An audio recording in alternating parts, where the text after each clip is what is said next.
I'm a 30-year-old female, but this story happened when I was 15 years old. One night I was at my friend Jennifer's house. Her house was in a not-so-safe neighborhood, not far from our middle school. Jennifer's mom was a single parent and she was working late, so it was just the two of us. But her mom had filled the house with lots of junk food and she let us watch as many movies as we wanted. On demand, since it was still daytime, we decided to take a walk down to the pound and the park, which was only a couple of blocks away from her house.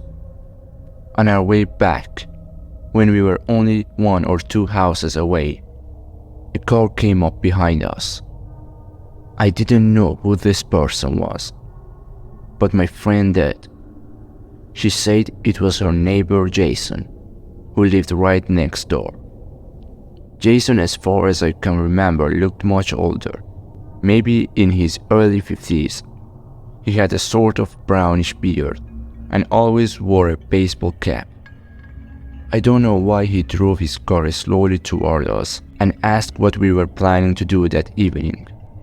Jennifer told him we were having a sleepover with a friend and we might prank call some kids from our school and stay up late watching scary movies. Jason just laughed and smiled at both of us.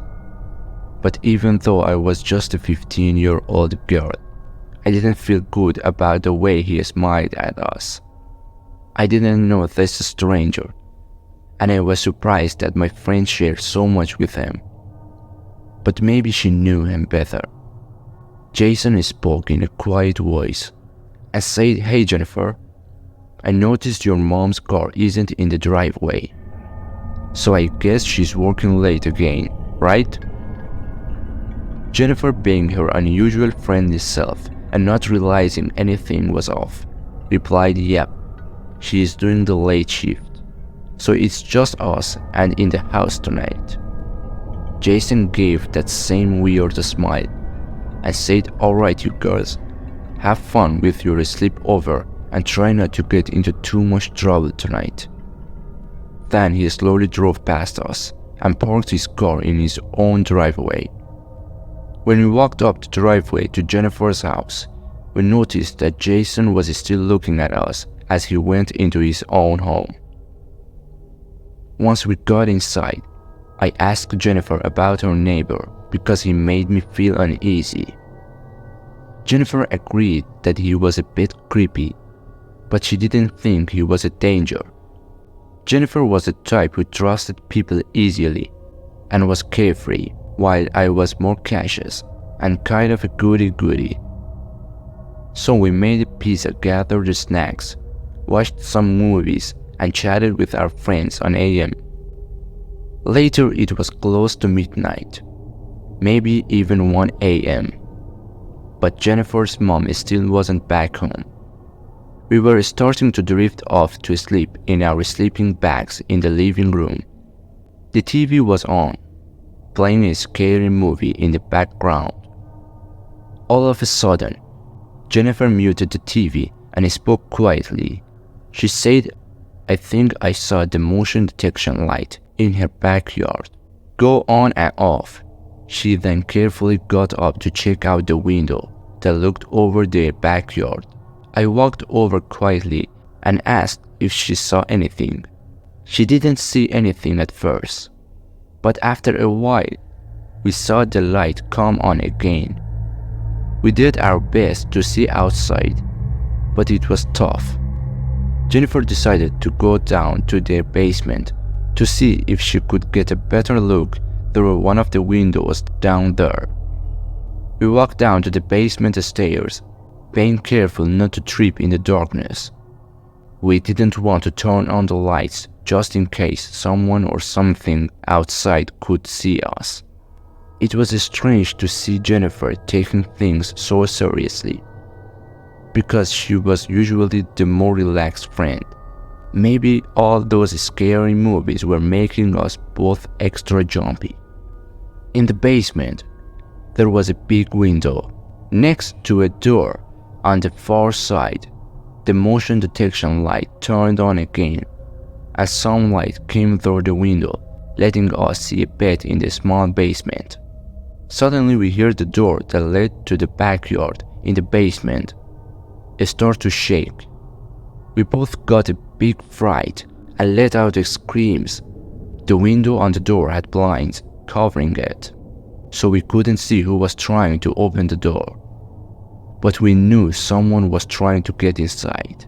Thankfully, the door was locked with a deadbolt, but still we were very scared. Jennifer spotted a baseball bat on the sofa and slowly moved closer to the door. I whispered to her that we should leave and maybe call her mom or the police, but Jennifer carefully lifted the corner of the blinds on the door's window. The person on the other side was still trying to open the door. Jennifer pulled up the blinds, and guess who we saw? It was her neighbor Jason. We both screamed when we saw him. Jason raised his hands and said, "It's okay, girls. I didn't mean to scare you. I just wanted to make sure you're safe. It's really late, and I thought I saw someone in your yard." Jennifer and I exchanged worried glances, then looked at Jason. There was something creepy and scary in his eyes, so we both felt he was lying. We knew he was the one trying to break into Jennifer's house. Jennifer told him to leave or she would call the police. Jason just stared at us and said he wanted to make sure we were safe. Since he knew we were home alone, he reached for the doorknob again and wanted us to unlock the deadbolt. I grabbed Jennifer's arm and told her to dial 911. Right away I yelled that we were calling the police immediately, and he better leave. Jason glared at us, then stepped back from the door. He quickly looked to the right, then turned and ran to his backyard. Jennifer and I rushed upstairs, and that's when her mom came into the house. She asked us why we were in the basement, and we both quickly told her what happened with Jason. Jennifer's mom was surprised, but didn't think calling the police would help, because Jason hadn't actually broken in or harmed us.